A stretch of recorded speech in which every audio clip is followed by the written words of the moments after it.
Hello students, पिछले video में हमने प्रकाश के प्रकीर्णन के बारे में पढ़ा था। तो आज उस पर आधारित कुछ घटनाएं हैं, उनके बारे में अध्ययन करते हैं। तो दूसरी घटना है कि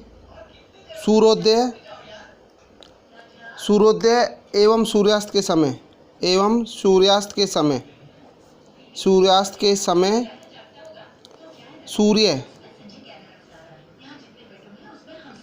सूर्य लाल दिखाई देता है।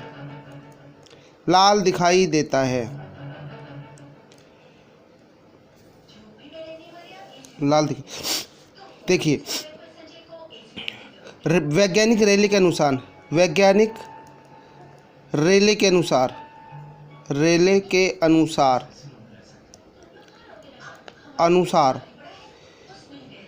जिस प्रकार की तरंगदैर्घ्य कम होती है, छोटी तरंगदैर्घ्य होती है, उनका प्रकीर्णन अधिक होता है और जिनकी तरंगदैर्घ्य अधिक या बड़ी होती है उनका प्रकीर्णन कम होता है। राइट। अर्थात जिनकी तरंगदैर्घ्य लैम्ब्डा का मान अधिक होता है उनका प्रकीर्णन कम होता है। और जिनकी तरंगदैर्घ्य लैम्ब्डा का मान कम होता है उनका प्रकीर्णन अधिक होता है।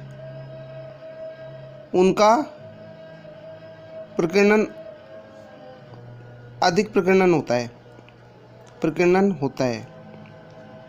राइट। अब चूंकि हम जानते हैं कि क्षितिज से आने वाली सूर्य की प्रकाश किरणें बहुत लंबी दूरी तय करके आती है। क्षितिज से आने वाली सूर्य की प्रकाश किरणें लंबी दूरी तय करके आती है, जिसमें यदि बैंगनी रंग तथा नीले रंग की तरंगदैर्घ्य क्या होती है, कम होती है, तो उनकी तरंगदैर्घ्य कम होने के कारण उनका प्रकीर्णन अधिक होता है। अर्थात बिखराव अधिक से अधिक हो जाता है, यानी वो तुरंत बिखर जाती है। परंतु जिनकी तरंगदैर्घ्य, देखिए मैंने आपको बताया था कि लैम्ब्डा वी क्या होता है, लेस देन लैम्ब्डा आर। अब यहाँ हम देख सकते हैं कि लाल रंग की तरंगदैर्घ्य अधिक होती है बैंगनी रंग की तरंगदैर्घ्य से। ठीक है। तो बैंगनी रंग की तरंगदैर्घ्य क्या होती है, कम होती है, और जिनका तरंगदैर्घ्य कम होती है उनका प्रकीर्णन अधिक होता है।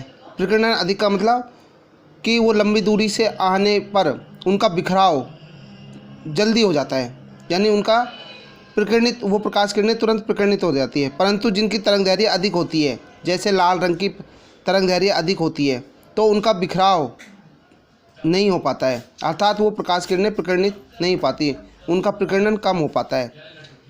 जिस कारण क्या होता है कि प्रकाश में शेष रंग में लाल रंग का बाहुल्य रह जाता है, और इसी लाल रंग के कारण सूर्योदय से पहले और सूर्यास्त के समय सूर्य का रंग लाल दिखाई देता है। राइट। ठीक है। तो इसे दोबारा हम देख लेते हैं कि वैज्ञानिक रेले के अनुसार कि जिनकी तरंगदैर्घ्य कम होती है, छोटी तरंगदैर्घ्य या कम तरंगदैर्घ्य होती है, उनका प्रकीर्णन अधिक होता है, और जिनकी तरंगदैर्घ्य अधिक होती है उनका प्रकीर्णन कम हो पाता है, यानी उनका बिखराव, उन प्रकाश किरणों का बिखराव कम हो पाता है। राइट। अब चूंकि हम जानते हैं कि बैंगनी रंग की तरंगदैर्घ्य लाल रंग की तरंगदैर्घ्य की तुलना में कम होती है, अतः क्षितिज से आने वाली सूर्य की किरणें लंबी दूरी तय करके आती है, तो बैंगनी रंग की तरंगदैर्घ्य कम होने के कारण उनका प्रकीर्णन अधिक हो जाता है, अर्थात उनका बिखराव अधिक होता है, जबकि लाल रंग की तरंगदैर्घ्य का प्रकीर्णन कम हो पाता है। ठीक है। क्योंकि उनकी तरंगदैर्घ्य का मान क्या होता है, ज़्यादा होता है, राइट। इसी कारण शेष रंग अर्थात बाकी तरंगदैर्घ्यों में, बाकी रंगों की तरंगदैर्घ्य कम होने के कारण शेष रंग में लाल रंग का बाहुल्य होता है। तो लाल रंग के कारण ही सूर्योदय और सूर्यास्त के समय सूर्य लाल रंग का दिखाई देता है, ठीक है। अगला है खतरे के सिग्नल लाल रंग के लिए जाते हैं। तो क्यों लिए जाते हैं लाल संकेत? तो इसका कारण भी यही है सेम, कि जैसे हम जानते हैं कि दूर से आने वाली प्रकाश किरणों में लाल रंग अधिक दूरी तय करती है, अर्थात हम दूर से भी लाल रंग को आसानी से पहचान सकते हैं, अर्थात उसकी तरंगदैर्घ्य अधिक होती है। और जिनकी तरंगदैर्घ्य अधिक होती है उनका प्रकीर्णन कम हो पाता है, जबकि और दूसरी तरंगदैर्घ्य अन्य रंगों की तरंगदैर्घ्य का मान कम होता है। तो उनका तरंगदैर्घ्य कम होने के कारण उनका प्रकीर्णन अधिक से अधिक हो जाता है, मतलब अर्थात वो रास्ते में ही बिखर जाती है, फैल जाती है, परंतु लाल रंग का प्रकीर्णन नहीं हो पाता है। यही कारण है कि खतरे के सिग्नल लाल रंग के लिए जाते हैं, ठीक है। लास्ट है श्वेत बादल, यानी बादल सफ़ेद रंग के क्यों दिखाई देते हैं? देखिए कि वायुमंडल में धूल के कण तथा जल की बूंदें होती है, जिनका आकार तरंगदैर्घ्य से बहुत अधिक होता है, अर्थात तरंगदैर्घ्य का मान किस में होता है, एंगस्ट्रॉम में होता है। एंगस्ट्रॉम का मीनिंग होता है 10⁻⁻10 मीटर, तथा या फिर नैनोमीटर में, नैनोमीटर का मीनिंग होता है 10⁻9 मीटर। जबकि कणों का आकार 1 mm, जैसे धूल के कण का आकार 1 mm या 0.1 mm, ठीक है। तथा जल की बूंदों का आकार भी 1 mm या 0.1 mm के समान होता है। अर्थात हम यहाँ देख सकते हैं कि धूल के कण और जल की बूंदों का आकार प्रकाश की तरंगदैर्घ्य से काफ़ी बड़ा है। तो रेले के अनुसार, वैज्ञानिक रेले के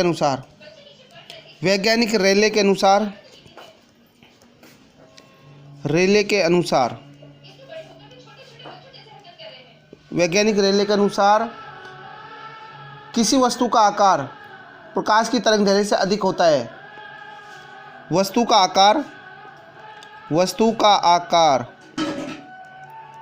आकार यदि प्रकाश की तरंगदैर्घ्य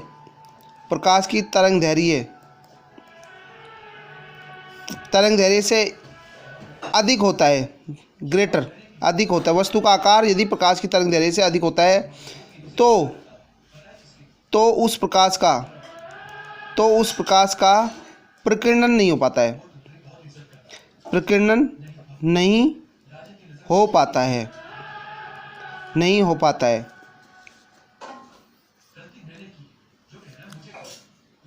अर्थात यही कारण है कि श्वेत प्रकाश तरंग का प्रकीर्णन नहीं होने के कारण जो बादलों का रंग है वो हमें सफ़ेद रंग का ही दिखाई देता है, क्योंकि उनका बिखराव नहीं होगा, और बिखराव नहीं होने के कारण प्रकाश किरणें श्वेत रंग की ही दिखाई देगी।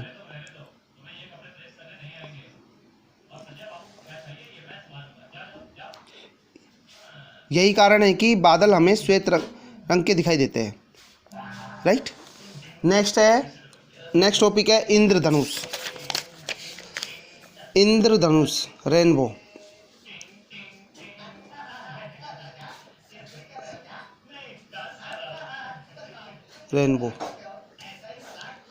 वायुमंडल में जल के बूंदों की उपस्थिति में सूर्य का प्रकाश देखने पर स्पेक्ट्रम के 7 रंगों वाली सकेंद्री चापों से बनी आकृति को इंद्रधनुष कहते हैं। यानी इंद्रधनुष में 7 रंग दिखाई देते हैं, जैसे विबग्योर,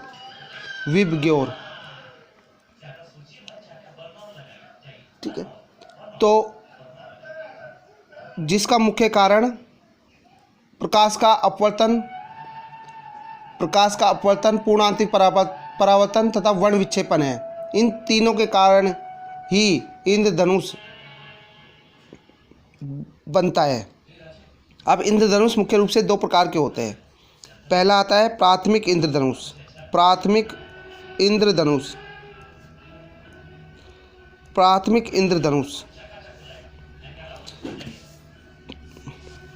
जैसा कि हम पिछले वीडियो में पढ़ चुके हैं कि जब कोई प्रिज्म से श्वेत प्रकाश अपवर्तित होता है तो वह 7 रंगों में बट जाता है, इस तरह से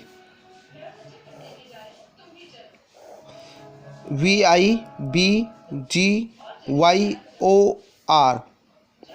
इस तरह से। तो 7 रंगों में बढ़ जाता है। तो अगर उनका रंगों का क्रम, इंद्रधनुष में रंगों का क्रम प्रिज्म से प्राप्त स्पेक्ट्रम के क्रम में, अर्थात लाल रंग से बैंगनी रंग की ओर प्राप्त होता है, तो यह इंद्रधनुष क्या कहलाता है? प्राथमिक इंद्रधनुष कहलाता है। प्राथमिक इंद्रधनुष की तीव्रता अधिक होती है। प्राथमिक इंद्रधनुष की तीव्रता, यानी तीव्रता का मतलब चमक उसमें ज़्यादा होती है, राइट। दूसरा आता है द्वितीयक इंद्रधनुष। कभी कभी प्राथमिक इंद्रधनुष के आसपास एक अन्य तरह का स्पेक्ट्रम भी दिखाई देता है, जो कि प्राथमिक इंद्रधनुष के रंगों के विपरीत क्रम में नज़र आता है। अर्थात उनके रंगों का क्रम बैंगनी रंग से लाल रंग की ओर होता है। प्राथमिक इंद्रधनुष में क्या होता है? लाल रंग से बैंगनी रंग की ओर होता है, जबकि द्वितीय इंद्रधनुष में क्या होता है? बैंगनी रंग से लाल रंग की ओर होता है। द्वितीयक इंद्रधनुष की तीव्रता प्राथमिक इंद्रधनुष की तीव्रता की तुलना में बहुत कम होती है। अर्थात द्वितीयक इंद्रधनुष की तीव्रता कम होती है, उसकी चमक कम होती है, ठीक है। नेक्स्ट कि इंद्रधनुष का जो मुख्य कारण है बनने का, उसका मुख्य कारण है प्रकाश का अपवर्तन, वर्ण विक्षेपण तथा पूर्ण आंतरिक परावर्तन। इन तीनों घटनाओं के कारण ही इंद्रधनुष का निर्माण होता है। तो इसे हम इस प्रकार से समझ सकते हैं कि माना कि जल की बूंदें, ये एक जल की बूंदें है, ठीक है। ये इसके अभिलंब है, ये इसका केंद्र है, ठीक है। ये इसका इस तरह से जब कोई प्रकाश किरणें, देखिए बाहर क्या है, ये जल की बूंदें सघन माध्यम की भांति व्यवहार करती है। जल की बूंद किसकी भांति व्यवहार करेगी? सघन माध्यम की तरह। और बाहर क्या है? हवा है। हवा किसकी तरह व्यवहार करेगी? विरल माध्यम की भांति, ठीक है। क्योंकि जब कोई प्रकाश किरणें, श्वेत प्रकाश, ये क्या है? श्वेत प्रकाश, जब कोई प्रकाश किरणें इस तरह से विरल माध्यम से सघन माध्यम की ओर गमन करती है, तो वह अभिलंब की ओर झुक जाती है। तो अभिलंब की ओर किस तरह से झुक जाएगी? इस तरह से अभिलंब की ओर झुक जाती है। इस तरह से प्रकाश किरण का क्या हो रहा है? अपवर्तन हो रहा है। पहली घटना अपवर्तन। क्यों हो रहा है अपवर्तन? क्योंकि विरल माध्यम से सघन माध्यम की ओर जा रही है, तो वहाँ पर प्रकाश किरणें की क्या होती है? उनका अपवर्तित हो रही है। अब अपवर्तित प्रकाश किरणों ये प्रकाश किरणों में क्या होता है, श्वेत प्रकाश 7 रंगों से मिलकर बना होता है। अब ये 7 प्रकाश की प्रकाश किरणें इस तरह से विबग्योर, तो ये जिसकी तरंग दैर्घ्य अधिक है वो तो यहाँ पर है, दूसरी क्या होगी इस तरह से यहाँ पे बनेगी। तो ये प्रकाश किरणें कौन सी है, आपकी बैंगनी रंग की है। तो यहाँ से टोटल 7 रंगों की प्रकाश किरणें आएगी इस तरह से, बहुत सारी प्रकाश किरणें 7 रंगों की। तो वो उनका ऑर्डर क्या होगा, विबग्योर, VIBGYOR। तो मैंने यहाँ पर 2 ही प्रकाश किरणों को दर्शाया है। कौन कौन सी, बैंगनी जो कि नीचे की ओर है, क्यों, क्योंकि इसकी तरंग दैर्घ्य क्या होती है, कम होती है, और लाल रंग की तरंग दैर्घ्य क्या होती है, अधिक होती है। तो यहाँ पर मैंने केवल बैंगनी और लाल रंग की तरंगों को ही दर्शाया गया है, बाकी जो तरंग दैर्घ्य है वो उनके मध्य स्थित है, बाकी रंगों की तरंग दैर्घ्य इनके मध्य स्थित है, राइट, इस तरह से। तो ये एक स्पेक्ट्रम है, राइट। अब देखिए, अब ये इस तरह से आपतित होती है कि पुनः ये प्रकाश किरणें उसी माध्यम में लौट आती है, अर्थात उनका पूर्ण आंतरिक परावर्तन हो जाता है। तो वो देखिए किस तरह से होगा, तो देखिए इस तरह से ये आपकी प्रकाश किरणें यहाँ से वापस इनका अपवर्तित हो जाएगी प्रकाश किरणें, और ये आपकी प्रकाश किरणें अपवर्तित होने के बाद इस तरह से ये रही, राइट। इसको पीछे की ओर मिलाने पर, इनको पीछे की ओर मिलाने पर ही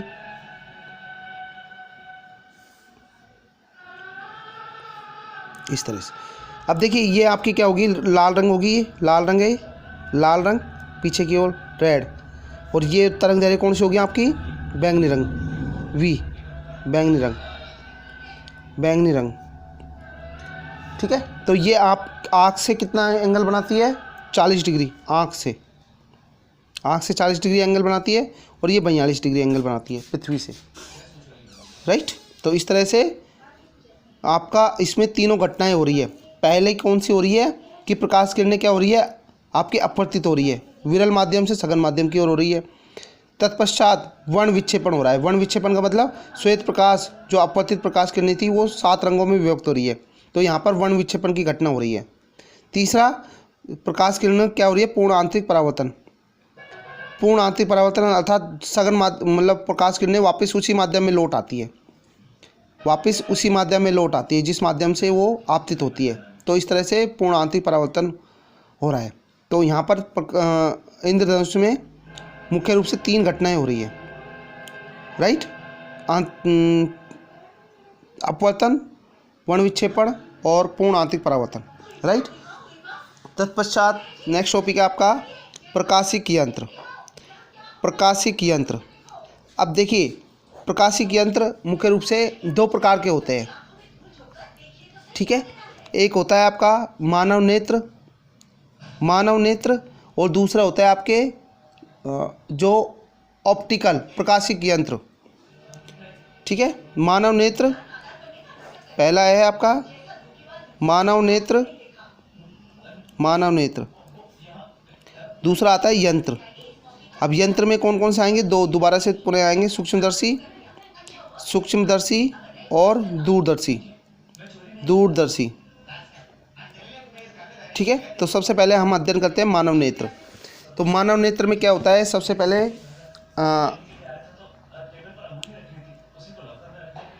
क्या बनाते हैं,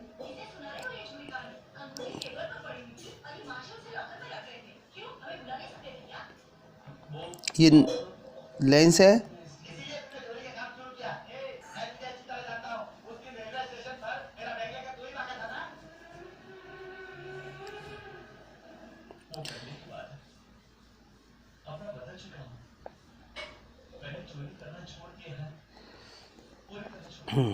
देखिए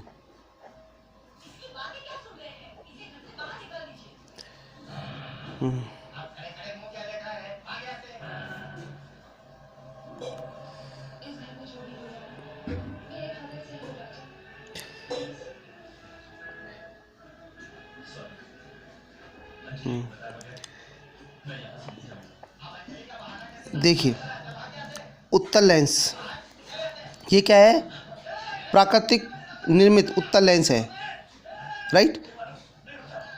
इसके जो नेत्र के आगे की ओर वक्राकार भाग होता है, उसको बोलते हैं कॉर्निया। कॉर्निया कॉर्निया क्या होता है? आँख का ऊपरी पारदर्शी भाग होता है, जो कि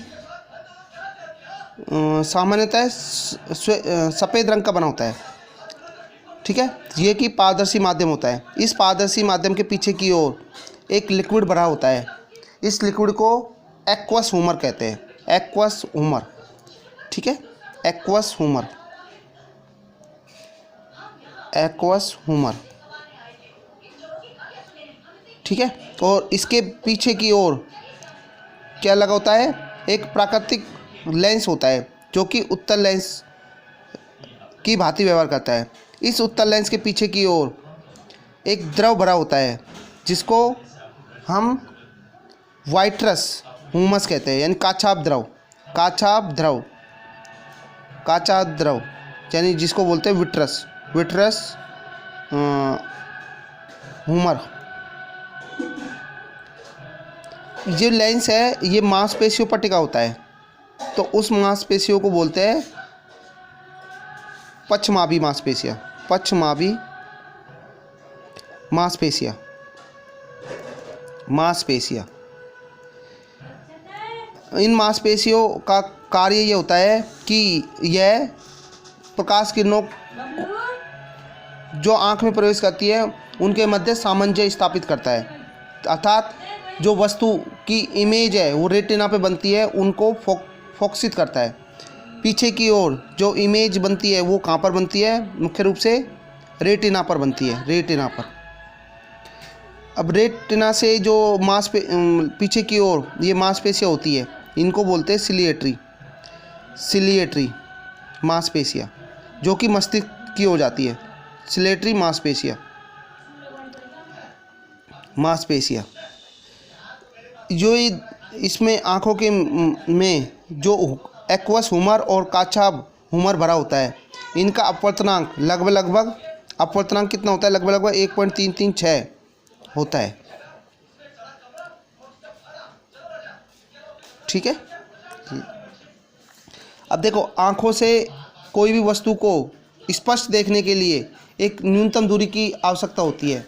वह एक सामान्य नॉर्मल पर्सन के लिए न्यूनतम स्पष्ट दूरी, न्यूनतम स्पष्ट दूरी, स्पष्ट दूरी लगभग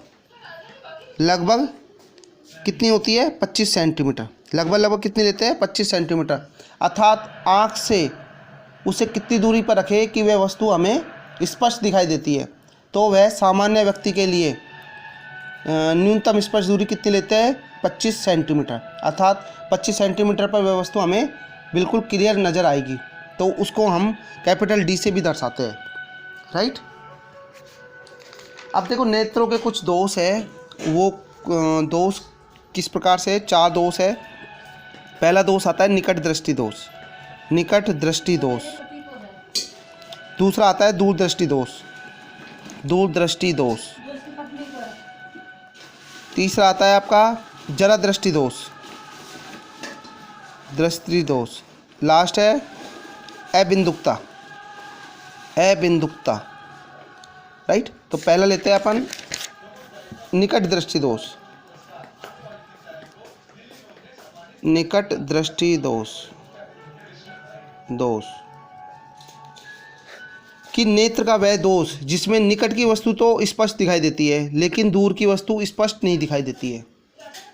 नेत्र का वह दोष जिसमें व्यक्ति को निकट की वस्तु तो स्पष्ट दिखाई देती है, परंतु दूर की वस्तु स्पष्ट नहीं दिखाई देती है। जिसका कारण यह है कि दूर से आने वाली प्रकाश किरणों का, दूर से आने वाली प्रकाश किरणों का रेटिना से पहले ही वो प्रकाश किरणें फोकसित हो जाती है। अर्थात इस तरह से ये आपका नेत्र है, ये जब कोई प्रकाश किरणें इस तरह से आपतित होती है तो वो प्रकाश किरणें क्या होती है? रेटिना से, यहाँ रेटिना है, रेटिना से पहले ही किसी बिंदु पर फोकसित हो जाती है। ठीक है, ये उत्तल लेंस है। अब इस दोष को दूर करने के लिए हम उत्तल लेंस और वस्तु के बीच में एक अवतल लेंस को रखते हैं, जिस कारण जो प्रतिबिंब, जो वस्तु की इमेज है वो कहाँ पर बनती है, रेटिना पर बनती है। ठीक है, तो उसे किस प्रकार से रखेंगे, इस तरह से। यह लेंस है,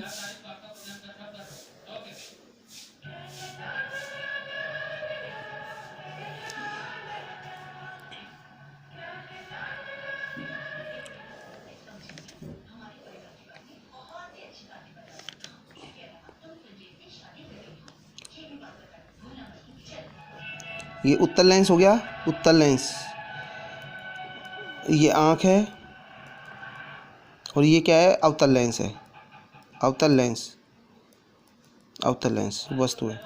इस प्रकार वस्तु और उत्तल लेंस के मध्य अवतल लेंस को रखने पर जो वस्तु का प्रतिबिंब है वो रेटिना पर प्राप्त होता है। इस कारण इस प्रकार अवतल लेंस का उपयोग करने पर निकट दृष्टि दोष को दूर किया जा सकता है।